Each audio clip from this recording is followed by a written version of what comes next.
Hello friends, मैं आपका कामेश्वरी दीप channel पर बहुत बहुत स्वागत करती हूँ। फ्रेंड्स, आज मैं आपसे बात करूँगी सबसे बड़ा पुण्य। जो व्यक्ति निस्वार्थ भाव से लोगों की सेवा करने के लिए आगे आते हैं और परमात्मा हर समय उनके कल्याण के लिए यत्न करता है। हमारे पूर्वजों ने भी कहा है कि परोपकार, दूसरों के लिए जीना, दूसरों की सेवा को ही पूजा समझकर कर्म करना, परोपकार के लिए अपने जीवन को सार्थक बनाना ही सबसे बड़ा पुण्य है। और जब आप भी ऐसा करेंगे तो स्वयं ही आप वह ईश्वर के प्रिय भक्तों में शामिल हो जाएंगे। तो आइए इसे कहानी के द्वारा हम समझते हैं।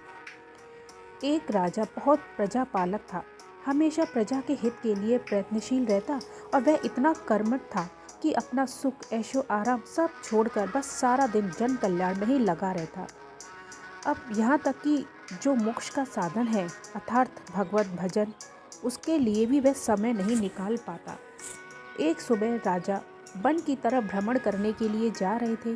तब उसे एक देव के दर्शन हुए और राजा ने देव को प्रणाम करते हुए उनका अभिनंदन किया और देव के हाथों में एक लंबी चौड़ी पुस्तक देकर उनसे पूछा, महाराज आपके हाथ में यह क्या है?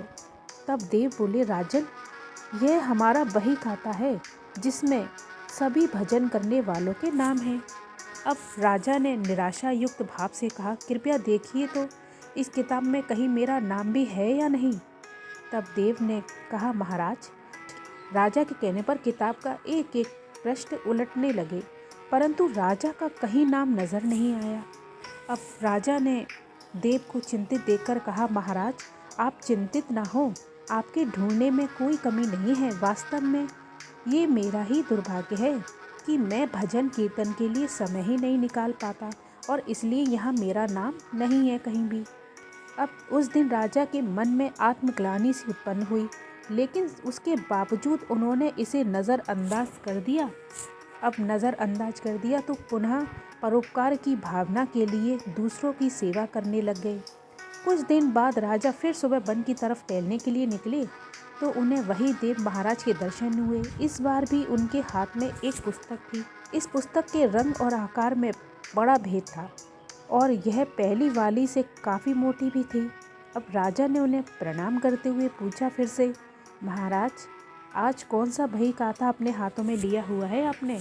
तब देव ने कहा, राजन आज के वही काते में उन लोगों का नाम लिखा है जो ईश्वर को सबसे अधिक प्रिय हैं।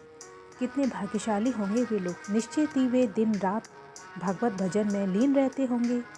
क्या इस पुस्तक में कोई मेरे राज्य का नागरिक भी है? तब देव महाराज ने वही खाता खोला और ये क्या, पहले पन्ने पर पहला नाम राजा का ही था। तब राजा ने आश्चर्यचकित होकर पूछा, महाराज मेरा नाम इसमें कैसे लिखा हुआ है? मैं तो मंदिर कभी कभार ही जाता हूँ। देव ने कहा, राजन इसमें आश्चर्य की क्या बात है? जो लोग निष्काम होकर संसार की सेवा भाव करते हैं, जो लोग संसार के उपकार के लिए अपना जीवन अर्पण करते हैं और जो लोग मुक्ति का लोभ भी त्याग कर प्रभु के निर्बल संतानों की सेवा सहायता में अपना योगदान देते हैं, उन त्यागी महापुरुषों का भजन स्वयं ईश्वर करता है। तो हे राजन, तू मत पछता कि तू पूजा पाठ नहीं करता, लोगों की सेवा कर। तू असल में तू भगवान की पूजा ही करता है। परोपकार और निस्वार्थ लोक सेवा किसी भी उपासना से बढ़कर है। तब देव ने उसे कहा, कर्म करते हुए 100 वर्ष जीने की इच्छा करो तो कर्म बंधन में लिप्त हो जाओगे।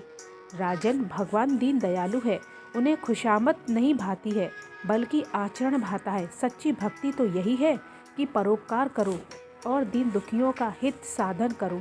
अनाथ, विधवा, किसान व निर्धन आज अत्याचारियों से सताए हुए जाते हैं, इनकी यथाशक्ति सहायता और सेवा करो, यही परम भक्ति है। राजा को आज देव के माध्यम से एक बहुत बड़ा ज्ञान मिल चुका था और वह राजा भी समझ गया कि परोपकार से बड़ा कोई भी नहीं है और जो परोपकार करते हैं वही भगवान के सबसे अधिक प्रिय हैं। तो इसीलिए जो व्यक्ति निस्वार्थ भाव से लोगों की सेवा करता है और वह परमात्मा का हर समय कल्याण करने के लिए यत्न करता है, सबसे बड़ा पुण्य का भागी होता है और ईश्वर का सबसे प्रिय भक्त भी होता है। जीवन में इसे ज़रूर अपनाएं। धन्यवाद फ्रेंड्स। अगर आपको मेरा वीडियो पसंद आया तो इस लाइक ज़रूर कीजिए, सब्सक्राइब कीजिए मेरे चैनल को, बेल आइकन का बटन उसे भी ज़रूर प्रेस कीजिए। Thank you.